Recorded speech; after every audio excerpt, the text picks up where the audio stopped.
अध्यक्ष जी,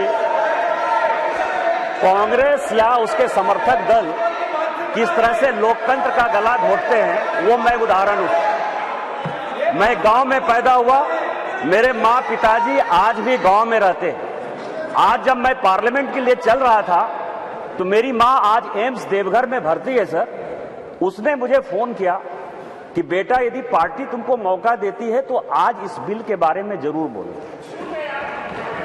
और इसीलिए कहा उसने कि जो महिला है सर, आज यदि सारे पुरुष यहां मौजूद हैं तो उसका कारण महिला है। यदि महिला नहीं होती तो पुरुष का कोई एग्जिस्टेंस नहीं होता। और आज चूंकि कांग्रेस की गलतफहमी है, गलती है सर, और ये जितने अपोजिशन के लोग हैं वो इतने वर्षों तक इस बिल को लेकर नहीं आए। हमारे माननीय प्रधानमंत्री जी ने ये नैतिक साहस दिखाया, हमारी पार्टी ने ये नैतिक साहस दिखाया। आज हम बिल लेकर आए हैं कि इनके पेट में दर्द हो रहा है सर। हम वर्षों से सुनते रहे सर कि जननी जन्मभूमिश्च स्वर्गादपि गरीयसी, यत्र नार्यस्तु पूज्यन्ते रमन्ते तत्र देवता। लेकिन क्या हुआ, इस देश में महिलाएं स्कूल एजुकेशन के लिए परेशान थी। जब तक माननीय अटल बिहारी वाजपेयी जी की सरकार नहीं आई, सर्व शिक्षा अभियान इस देश में नहीं आया, महिलाओं का जो है शिक्षा का लेवल नहीं बढ़ पाया सर। महिलाएं यदि बच्चियां स्कूल जाती थी तो उनको जो है खाना बनाकर जाना पड़ता था सर। और इसको जब हमारे प्रधानमंत्री जी ने देखा तो मिड डे मील स्कीम जब तक कि सरकारी स्कूलों में लागू नहीं हुआ तब तक महिलाओं की संख्या, बच्चियों की संख्या नहीं बढ़ी सर।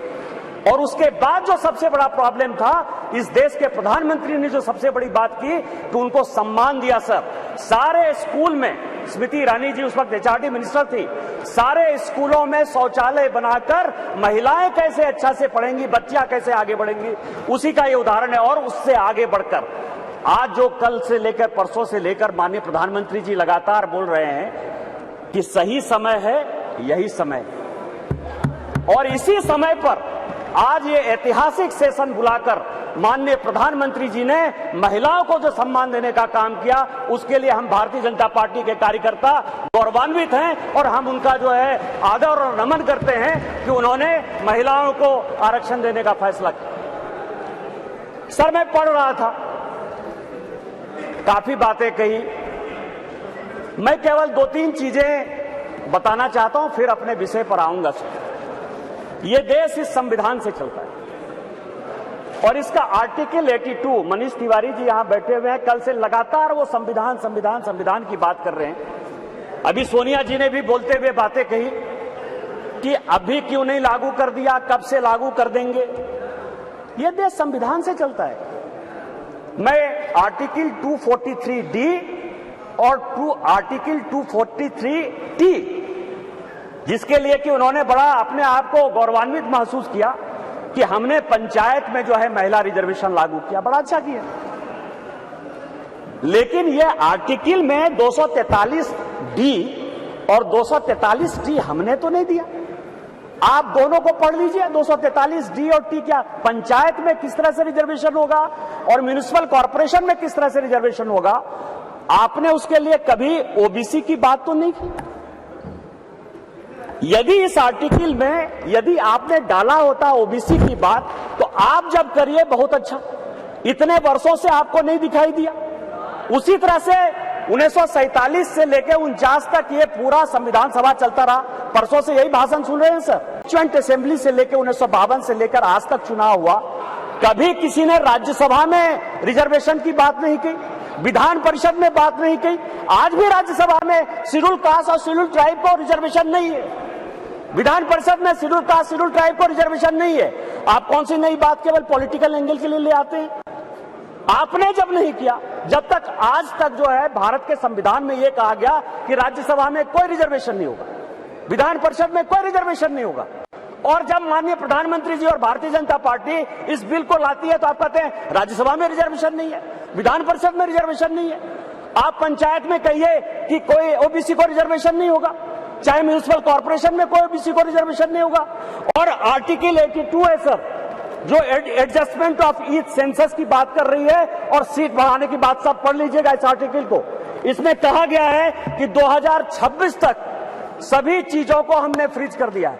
आप अनकॉन्स्टिट्यूशनल काम करना चाहते हैं, आप उसके ऊपर जो है कहते हैं कि 2024 से लागू कर दीजिए, तुरंत सुप्रीम कोर्ट में जाएगा और सुप्रीम कोर्ट में तुरंत वो स्टेप डाउन हो जाएगा।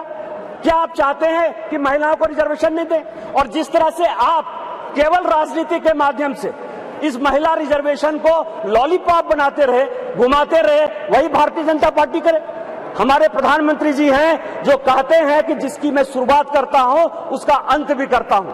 यदि ये महिला रिजर्वेशन यहां आया है तो महिलाओं को अधिकार मिलेगा, मिलकर रहेगा, दुनिया की कोई ताकत इसको नहीं रोक सकती है। लेकिन इनके यहां क्या दिक्कत है सर? इनके यहां सबसे बड़ी दिक्कत है, और अभी जितने स्पीकर बोलने वाले हैं सर, वो स्पीकर 2026 में ये आर्टिकल 82 पढ़िए, संविधान को जो है पढ़िए, जो संविधान में लिखा हुआ है कि सेंसस होगा, सेंसस के बाद डिलिमिटेशन होगा, और डिलिमिटेशन के बाद जो है हम उसको लागू करेंगे। और ये आर्टिकल 82 कह रहा है, ये 82 कह रहा है।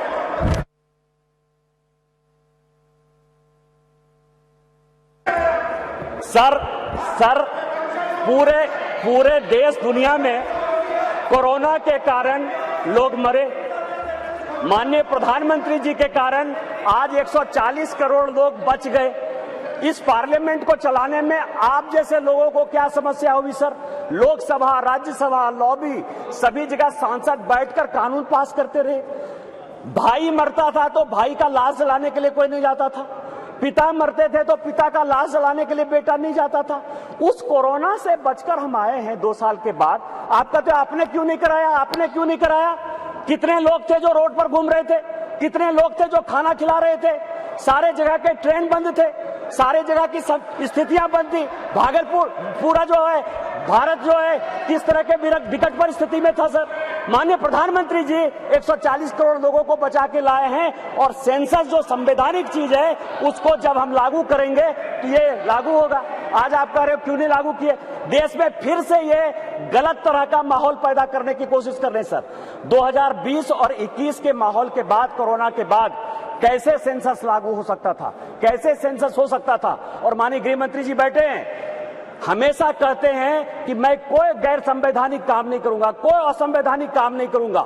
यदि सेंसस होना है तो उसका भी डेट घोषित होगा, सेंसस होगा, डिलिमिटेशन होगा और महिलाओं को रिजर्वेशन मिलेगा। यही तो इस बिल में है 334 से, जिसके बारे में कि माननीय कानून मंत्री जी कह रहे थे सर।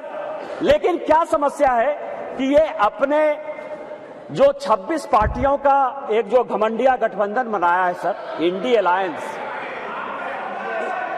अलायंस, उसके सारे नेताओं का मैं भाषण पढ़ रहा था। आज सोनिया जी जब बोल रही थी तो मुझे लग रहा था कि वो राजनीति से ऊपर उठकर बोलेंगी, क्योंकि वो अपोजिशन की आवाज थी। मैं उनका सम्मान करता हूं सर। इस महिला रिजर्वेशन के लिए जिन महिलाओं ने पार्लियामेंट के अंदर और पार्लियामेंट के बाहर सबसे ज्यादा आवाज उठाई, वो बंगाल की गीता मुखर्जी थी और भारतीय जनता पार्टी की सुषमा स्वराज थी। ये दोनों यदि नहीं रहती तो आज ये दिन भी देखने को नहीं मिलता। 33% यदि रिजर्वेशन लोकसभा और विधानसभा में यदि लागू होने वाला है और माननीय प्रधानमंत्री जी लेकर आए हैं इन 2 महिलाओं का, लेकिन सोनिया जी ने अपने पूरे भाषण में न गीता मुखर्जी का जिक्र किया, न सुषमा स्वराज का जिक्र किया। यह किस तरह की राजनीति है? अपना क्रेडिट लेना चाहती हैं कि हमारा बिल है। ये बिल आपका नहीं है, आप जो बिल लेकर आए वो गलत बिल है। और यदि इसके लिए किसी ने आंदोलन किया तो वो गीता मुखर्जी है, वो सुषमा स्वराज है। आपने ये नहीं बोलकर इस महिला बिल में भी राजनीति करने की कोशिश की। और आज का पूरा क्रेडिट जो जीता वो सिकंदर, जो गोल मारता है, यहाँ बंगाल के लोग बैठे हुए हैं, जो गोल मारता है उसी के नाम से गोल मारा जाता है। माननीय प्रधानमंत्री जी गोल मारने को तैयार हैं। ये भारतीय जनता पार्टी का बिल है और ये माननीय प्रधानमंत्री जी का बिल है, आपको ये मानना पड़ेगा।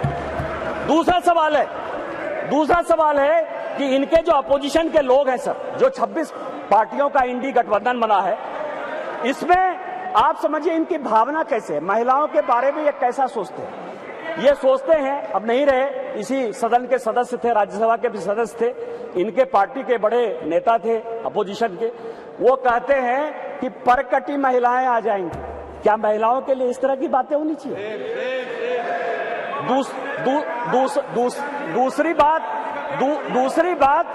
दूसरी बात जो है, ये दूसरे नेता जो है 2011 में मैं अध्यक्ष जी आपको दो कहानी बताना चाहता हूं, और ये वर्षों से मेरे मन में था। इस पार्लियामेंट में 2 बार संजोग से मैं 2009 में सांसद बनकर आया, अनुराग ठाकुर जी से लेकर राजनाथ जी सबों के साथ काम करने का मौका मिला सर। 2011 और 2013 में 2 भयंकर घटना हुई इसी बिल में। 2011 में जब 2010 में ये बिल पास हो गया राज्यसभा में, और जब यहां 2011 में जिसको कि ये लागू नहीं करना चाहते थे बिल लेकर आए, और जब बिल उधर से इंट्रोड्यूस हो रहा था तो इन्हीं के सहयोगी दल के सांसदों को इसी कांग्रेस ने इसी बिल में पीटा सर।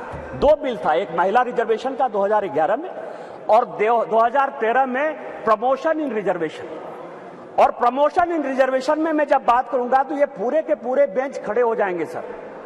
यही वी नारायण स्वामी बिल को पेश कर रहे थे, समाजवादी पार्टी के यशवीर सिंह, शेड्यूल कास्ट थे सर, ये कहते अधिकार की बात, शेड्यूल कास्ट शेड्यूल ट्राइब की बात करते हैं सर। यही यशवीर सिंह यहां पार्लियामेंट में उस तरफ से गए, वी नारायण स्वामी का उन्होंने बिल खींच लिया। इस पार्लियामेंट में, इसी लोकसभा में सर, सबसे पहले बिल में यदि उसका कॉलर पकड़ने के लिए कोई आया तो यही मैडम श्रीमती सोनिया गांधी जी थे सर। और नीरज शेखर वहां खड़े थे, मुलायम सिंह यादव बाहर थे, और मैं वहां से कूद कर टेबल पर आया और मैंने कहा कि आप यहां की तानाशाह नहीं है, आप यहां की रानी नहीं है, इस बेल में आप मारपीट नहीं कर सकती हैं। और इनके जो इतने लेफ्टिनेंट थे, बिलास बुतेवार से लेकर सबों ने उनको पीटा। ये दोनों घटनाएं जो है, चाहे महिला रिजर्वेशन का हो, चाहे ये प्रमोशन इन रिजर्वेशन का हो, ये पार्लियामेंट है सर, सबको सत्य बोलना चाहिए। और मुलायम सिंह यादव ने कहा यदि बीजेपी नहीं होती तो आज के डेट में हमारे सांसद नहीं बचते। आपने तो सांसदों की हत्या करने की कोशिश की, और उसी दल के साथ, उसी 26 दल के साथ ये आए हैं जिनका की मानसिकता ही नहीं है कि महिला को रिजर्वेशन मिले। चाहे वो राष्ट्रीय जनता दल है, चाहे वो समाजवादी पार्टी है, चाहे इनके सारे मुस्लिम एमपी है, चाहे कोई भी पॉलिटिकल पार्टी जो इनको सपोर्ट कर रही है सर, और उन्हीं के दबाव में ये कानून के विरोध में जाकर, इस संविधान के विरोध में जाकर, और उसके सारे उदाहरण है कि 96 से लेके आज तक क्यों नहीं लागू हुआ, उसी के कारण ये कभी ओबीसी रिजर्वेशन की बात करते हैं, कोटा विद इन कोटा की बात करते हैं, राज्यसभा में जो है उसको अधिकार देने की बात करते हैं, विधान परिषद में क्यों नहीं रिजर्वेशन दिया उसकी बात करते हैं, फिर वो बात करते हैं कि 2024 से क्यों नहीं लागू होगा। इनको सब कुछ पता है, ये देश संविधान से चलता है। हम एक गरीब परिवार के बेटे होकर इस पार्लियामेंट में आए हैं सर। जैसे मैंने बात कही कि मेरे माँ पिताजी आज भी गांव में रहते हैं। यदि बाबा साहब अंबेडकर का यह संविधान नहीं होता, भारतीय जनता पार्टी नहीं होती, उस दिन भी मैंने कहा कि आपने गांव नहीं देखा है, गरीबी नहीं देखा है, महिलाओं की स्थितियां नहीं देखी। आपने जो जो कानून पास किए वो महिलाओं के खिलाफ है। यदि 498 आपने पास किया जिसका आप क्रेडिट लेना चाहते हैं, तो उसमें से है पुरुष से ज्यादा महिलाएं ही जेल में बंद हैं। डॉरी के केस में जिस तरह से आपने बनाया, आज यदि आपने कई एक कानून ऐसे पास किए हैं जिसमें लोग महिलाओं को नौकरी देने के लिए तैयार नहीं होते हैं, आपने महिलाओं को रोकने का प्रयास किया, महिलाओं को बढ़ाने का प्रयास नहीं किया। और हम जो बिल लेकर आए हैं, जो माननीय प्रधानमंत्री जी के नेतृत्व में ये इतिहास रचने जा रहा है, और ये जो ऐतिहासिक पल है, और स्पीकर साहब आपके जीवन का जो ऐतिहासिक पल है कि उस कुर्सी पर आप विराजमान हैं, जिस पल में ये इतिहास बन रहा है वो केवल और केवल माननीय मोदी जी की देन है, भारतीय जनता पार्टी की देन है। हम संविधान सम्मत काम करते हैं, और मेरा सबों से आग्रह होगा कि दल पार्टी से ऊपर उठकर जो ये संविधान आर्टिकल 82, 243D और 243T जिन आधार पर यह संविधान चलता है, उसके आधार झूमेंगे घूमेंगे गाएंगे हम, वाइल्ड वादी वाटर पार्क जाएंगे हम। झूमेंगे घूमेंगे गाएंगे हम, वाइल्ड वाली वाटर पार्क जाएंगे हम। वाटर पार्क में फुल ऑन फन करेंगे, फैमिली संग वाइल्ड वादी चलेंगे। वाइल्ड वादी एंड अम्यूजमेंट वाटर पार्क एक नए अवतार में, तो तैयार हो जाइए वाइल्ड वादी में अनलिमिटेड मस्ती के लिए। साथ ही 33 फीट की हाइट से मल्टी लेन और बर्ड पार्क का भी ले फुल मजा। वाइल्ड वादी अम्यूजमेंट वाटर पार्क, देवी मंडप रोड, 10 माइल चौक, रांची। IIT जी नीट एस्पिरेंट्स के सपने को पंख देने आ गया है कंप्लीट सॉल्यूशन इंस्टीट्यूट। यहाँ है smart classroom, 1-to-1 doubt clearing session, ask the expert, video solution और भी बहुत कुछ। मतलब हम करेंगे आपको गाइड, बनेंगे आपके mentor. Foundation classes from class 6 onwards for your bright future. Visit complete solution institute.